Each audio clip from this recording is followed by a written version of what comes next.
একটা কথা লিখছে যে ওইখানে আবার কনসার্নের বিষয়টা ফির আবার দিছে ব্যাখ্যা গ্রন্থে। সেটা একটু দেখান তো, কি কনসার্ন না কনসেন্ট নাকি? আচ্ছা কনসেন্ট, আচ্ছা যাই হোক। হ্যাঁ, দেখান তো আমাকে, দেখান তো কি দিছে তারা, ও মাই মুমিনরা কি? গড, দাসীদের কনসেপ্ট, দাসীদের এটা যদি কনসেপ্ট, रुको जरा सबर करो। এটা যদি দেখাইতে পারে ভাই, দাসীদের এটা যদি দেখাইতে পারে, আমি তো লাইভেই ছেড়ে দিব। যে বলতেছে সোয়াবুল ইমানে যে একটি ব্যাখ্যা বলতেছে যে এখানে মূল আরবিটা দেওয়া আছে, আমি এই ব্যাখ্যা গ্রন্থের লিঙ্কটাও আপনাদেরকে দিয়ে দেব।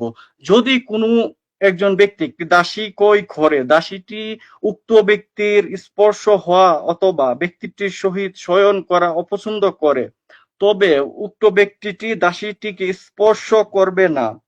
দেখেন, যদি দাসী না হয় তাকে স্পর্শ করতে পারবেন না, উক্ত দাসীটির সাথে শয়ন করবে না, উক্ত দাসীটির সাথে আপনি শয়নও করতে পারবেন না, উক্ত দাসীটির সাথে সহবাস করবে না, এমনকি দাসীর সাথে সহবাসও করতে পারবেন না যতক্ষণ না দাসীটি অনুমতি দিচ্ছে। তো আমরা এখান থেকে দেখতে পাচ্ছি যে দাসী সম্মতি না দিলে আপনি তাকে স্পর্শ অব্দি করতে পারবেন না, শয়ন করা এবং সহবাস করা তো অনেক দূরের বিষয়।